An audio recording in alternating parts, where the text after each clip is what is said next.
Hi, my name is Mackenzie. I'm going to review what I included in my pocket guide for NU665.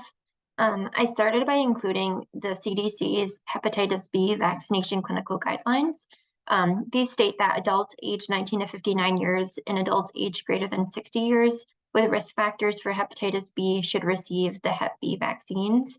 Adults aged greater than 60 years without any known risk factors for Hep B can receive the Hep B vaccines, and then adults age 60 or older without known risk factors is intended to prompt all providers to offer the Hep B vaccine instead of waiting for patients to request them themselves.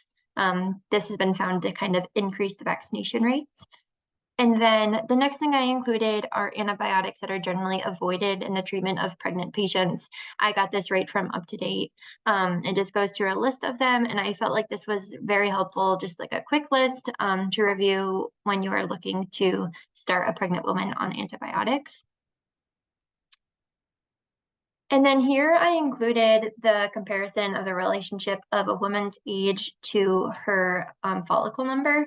This was just really interesting, and it can kind of help show patients who are getting up in age to just show how follicle number declines. This kind of goes hand in hand with infertility and when the most optimal time to have a baby is. And then it also includes like the white squares are for postmenopausal females, which you can see their follicle number are like 0. And then perimenopausal women, it starts to really decline. And then I thought that was super helpful. This next one kind of talks about reproductive age versus the menopausal transition versus postmenopause. It goes through like when to expect this to happen. It talks about vasomotor symptoms when they're most likely to happen. So you can see vasomotor symptoms typically start in the later menopausal transition stage and then throughout the postmenopausal stage. And then increasing symptoms of urogenital atrophy typically start to occur in the later postmenopausal stage. This also helps by showing the actual stage numbers, as you can see here. I just thought that was super helpful for me. And it also talks about what to expect with different labs. So like FSH, AMH, Inhibin B, and it also gives you the follicle count, which was shown in the diagram previous to this chart. I also included the ASCCP guidelines as I felt like I use this all the time with clinical. I really recommend people to get the app. It just helps getting PAP results and looking at a woman's history and determining what the appropriate follow-up would be for her. So that's a really helpful resource. The next thing I went into are risk factors for endometrial cancer. And it goes through like each system and like what age. So it talks about increasing age can increase risk, unopposed estrogen therapy, tamoxifen therapy. Those who go into early menarche or late menopause, as that increases their exposure to estrogen. Polycystic ovarian syndrome, obesity. This is a great time to talk to patients about support for weight loss, healthy eating, changes in lifestyle if needed. And then Lynch syndrome is listed here, and then Cowden syndrome. And then the next thing is causes of abnormal genital tract bleeding in females, and it goes through systems. So it goes to the uterus, and it talks about benign problems and trauma-related problems. So like sexual intercourse, C-section scars. It can also be benign, like polyps or adenomyosis, fibroids, which we talked about. It's also really important to rule out cancer, as that can cause abnormal bleeding. And then talking about medications like contraceptives, tamoxifen, chemotherapy, antibiotics. Talks about the cervix, so any cervical polyps, endometriosis, systemic disease, so like Crohn's disease can cause some bleeding. Ruling out whether it's rectal or vaginal is very important. Erosive lichen planus, lymphoma. Talks about vulva, both benign and cancerous conditions, as well as vaginal conditions. It's always good to rule out bleeding disorders if someone presents with abnormal bleeding that's uncontrolled. And then going into more infection, vaginitis, you can talk about different lifestyle changes, so like decreasing smoking, even excessive exercise can cause this. Upper genital tract disease, like pelvic inflammatory disease, ovarian cancer. And then it also mentions pregnancy complications. For that, you would just have to go back to the up-to-date resource and go to the specific pregnancy complications tab. So that was a very good chart. I felt like it kind of covers everything and really just lets you rule out whatever differential diagnoses could be occurring. And then the next thing that I included are the American Cancer Society screening recommendations for women who are average risk for breast cancer. So it goes over mammogram screenings. It's like I said, it's for women at average risk. It's always recommended for women who have risk factors to maybe go see a genetic counselor. But this talks about women between 40 and 44 have the option to start screening for mammograms every year. Women who are 45 to 54 should get mammograms every year. And then women who are 55 and older can switch to every other year if they choose to, or they can continue to get yearly mammograms. And then screening should continue as long as the woman is considered in good health and has a life expectancy of 10 years. All women should understand what it's like to get a mammogram and why we do breast cancer screening.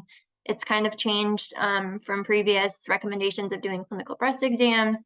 We're not doing those as often unless there is any room for concern. However, educating women about the importance of mammograms and early detection of breast cancer is very important. I know that in clinical lives come across a lot of women who are like, oh, I'm never going to get that again, like it hurts, or like I don't have any family history, but it's always good just to provide some education on that.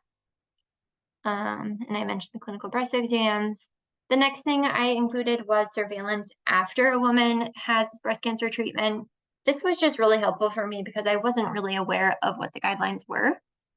So it kind of goes over like all women should have careful history and physical exam every 3 to 6 months for the first 3 years after their primary therapy, and then every 6 to 12 months for the next 2 years, and then annually. That's kind of the routine. And then, of course, if there's any concern, it would be more regularly, and staying in contact with their oncologist would be appropriate.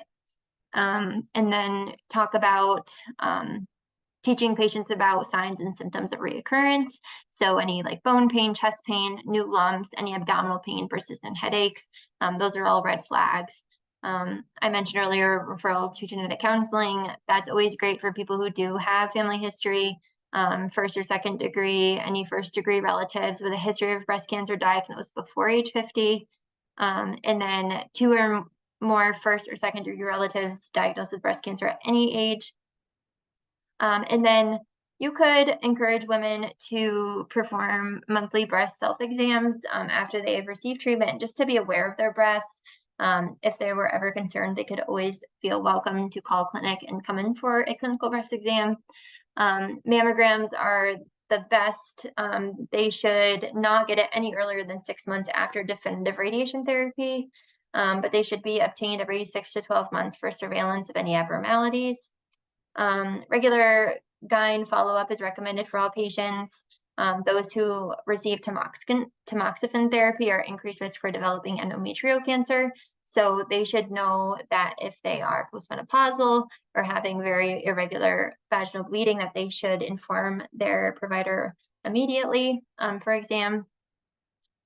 And then just coordinating care. So risk of breast cancer reoccurrence continues to the first 15 years of primary treatment.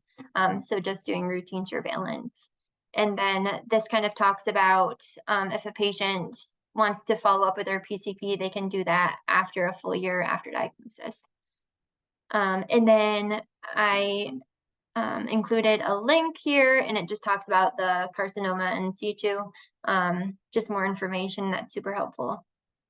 And then I also included some photos of different bulbar disorders. So I included pictures of lichen sclerosis. As you can see, it's the white figure 8.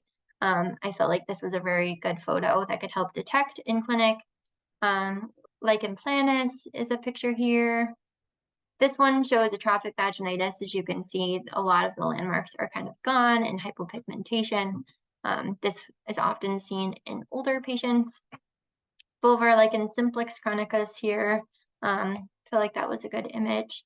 And then here it shows the intraepithelial neoplasia, as you can see, the lesion here. So it's super important. If you see this, make sure that you do a biopsy to rule this out.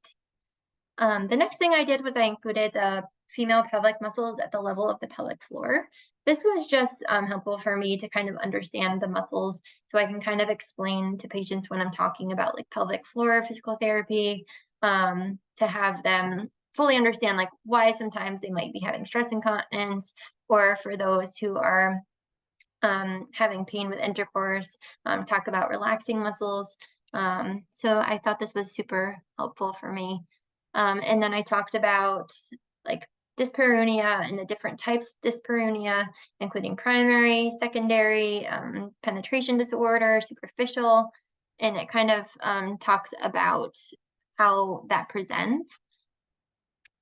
And then I included Felty syndrome, just because I wasn't very familiar with this prior, and it is the 3 things that would be found with it: rheumatoid arthritis, splenomegaly, and neutropenia.